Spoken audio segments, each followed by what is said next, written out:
विराट कोहली आज test cricket से retire हो गए 12 मई 2025 को। और छोटा में बड़ी बात होगी क्या ना, लेकिन काफ़ी डिजेंडरी करियर रहा उनका लॉन्गेस्ट फॉर्मेट में। हालांकि वो लिमिटेड ओवर्स के लिए और ज़्यादा जाने जाएंगे भविष्य में, लेकिन फिर भी हम थोड़ा बहुत वो देखते हैं कि टेस्ट क्रिकेट में उनका क्या कंट्रीब्यूशन रहा है टीम इंडिया के लिए और वर्ल्ड क्रिकेट के लिए।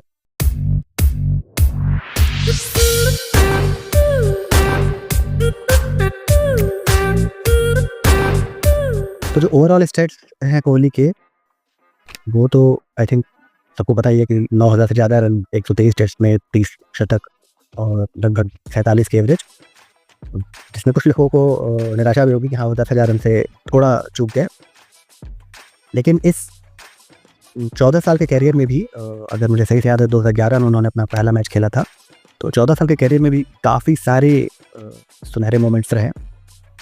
जो अगर हम बात करें पीक की, जो उनका पीक पीरियड था 5 साल का, तो ये कोइंसिडेंटली जैसे उनको कप्तानी मिली थी 2014 के ऑस्ट्रेलिया दौरे में, उसी सीरीज से उनका ये पीक पीरियड शुरू हुआ था दिसंबर 2014 से। और 2019 आते आते ये 5 साल के पीरियड में उन्होंने 55 टेस्ट खेले थे, और इन 55 टेस्ट में उन्होंने लगभग 5,347 रन, ऑन एवरेज हर टेस्ट में 100 रन के करीब उन्होंने बनाए थे, 63.65 की बैटिंग एवरेज से और 21 सेंचुरी। हमने बहुत सारे खिलाड़ियों की पीक देखी है जो इससे ज़्यादा बैटिंग एवरेज और इससे ज़्यादा सेंचुरी उन्होंने बनाई होगी 5 साल के पीरियड में, लेकिन क्या विराट को स्पेशल बनाता है कि इस पूरे 5 साल के पीरियड में और कोई भी भारतीय बल्लेबाज 1,000 रन भी नहीं बना सका 50 से ज़्यादा की औसत से। इवन जैसे अगर हम भारत के सबसे महान बल्लेबाजों में से सचिन तेंदुलकर की बात करें, तो जो कोइंसिडेंटली उनका जो 5 साल का पीरियड अगर हम देखें 1997 से 2002 का, उन्होंने भी लगभग इसने पीरियड में 54-55 मैच ही खेले थे और ऑलमोस्ट इतने ही रन बनाए थे। मुझे एग्जैक्ट तो नहीं याद, बट इतने ही रन थे और एवरेज उनकी ज़्यादा थी विराट से, 66 या 67 की थी। लेकिन यहाँ ध्यान देने वाली बात यह है कि उस पीरियड में सचिन के साथ राहुल द्रविड़ का भी वो ऑलमोस्ट काफ़ी अच्छा पीरियड था उनके कैरियर का। उनकी भी एवरेज 55 की 56 की थी। उसके साथ वी.वी.एस. लक्ष्मण भी 45-56 के एवरेज में थे। पहले का पीरियड हम देखें तो अदर भी थे लगभग इसी कैरियर में। यहाँ जो हम विराट के पीक की बात कर रहे हैं, तो अगर विराट ने बनाए हैं लगभग 5400 रन, जो उनके बाद नेक्स्ट विकेट से पुजारा, उन्होंने 4 रन में नहीं बनाए इस पीरियड में। तो आप समझ सकते हैं कि उन्होंने कप्तानी के साथ साथ कैसे पूरी टीम का दारोमदार उठाया। और एक और स्टेट है जिससे आपको पता चलेगा विराट की कंट्रीब्यूशन का, कि नंबर 4 जो पोजीशन है यूजुअली सबसे टीम के भरोसेमंद बैट्समैन बैटिंग करते हैं उस पोजीशन पे, और भारतीय टीम के लिए आज तक सिर्फ 4 बल्लेबाजों ने इस पोजीशन पे 2000 से ज़्यादा रन बनाए। और इन 4 बल्लेबाजों में विराट का कंट्रीब्यूशन अगर हम देखें टीम के रन्स में, तो सबसे ज़्यादा है परसेंटेज वाइज। उनका रन परसेंटेज है 15.52, जो कि सचिन, वेंगसरकर, गुंडप्पा विश्वनाथ बाकी तीनों से ज़्यादा है। तो आप समझ सकते हैं कि विराट का कितना बड़ा योगदान रहा है टेस्ट क्रिकेट में भी। और ये तब है जबकि लास्ट के 5 साल में उनका बैटिंग ग्राफ बिल्कुल नोज डाइव हो गया कंपेयर टू प्रीवियस 5 ईयर्स। तो जो हम बात करें तो उनका गोल्डन पीरियड की 2014 से 2019 की, उसके बीच में एक गोल्डन पैच मैं मेंशन करना चाहूँगा।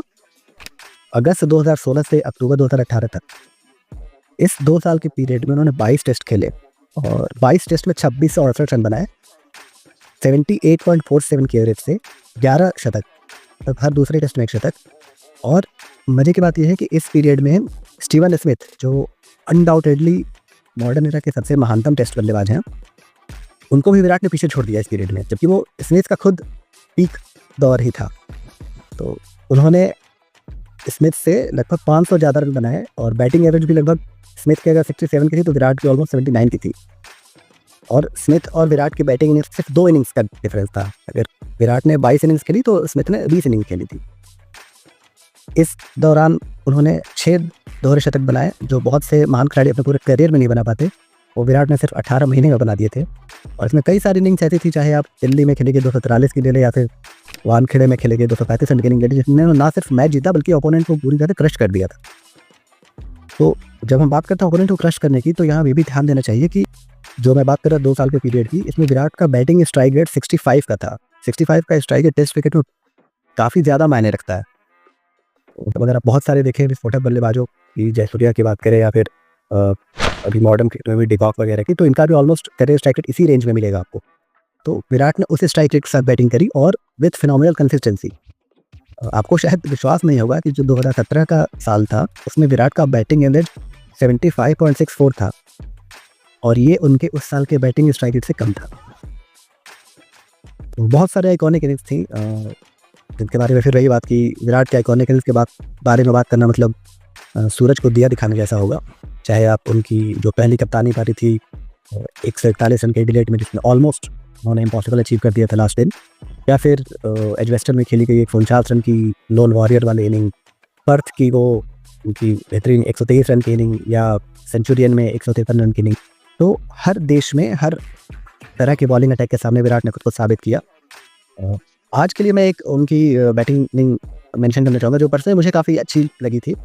वाइजाग में मैच था ये 2016 सीरीज़ का इंग्लैंड के अगेंस्ट, और पहले इनिंग में ऑलरेडी विराट ने 167 आई थिंक 167 बनाए थे, और दूसरे इनिंग में जब वो बैटिंग करने आए तो पिच पे काफ़ी वेरिएबल बाउंस था, बहुत अनइवन हो रही थी पिच, और इवन शमी ने फिर वो लास्ट दिन दिखा भी दिया जब इंग्लैंड की टीम बैटिंग करने आई।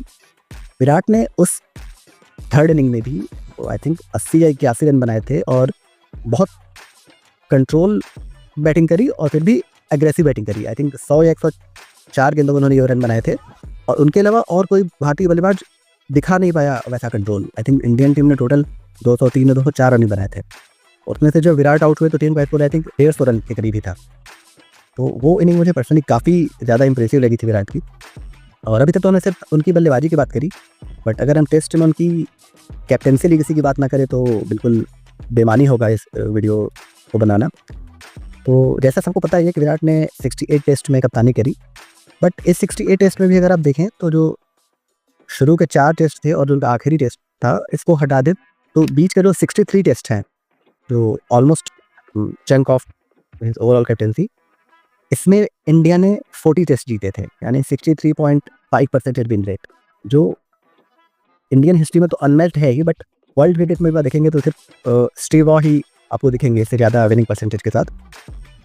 बट इसको और क्या ज़्यादा खास बनाता है, जो ये 40 मैचेस जीते इंडिया ने 63 टेस्ट में, तो पहली बात तो ये 63 में से विराट ने 32 टेस्ट आउटसाइड इंडिया कप्तानी करी, मतलब मोर देन हाफ गेम्स, और उनमें भी 16 टेस्ट इंडिया ने जीते ओवरसीज़।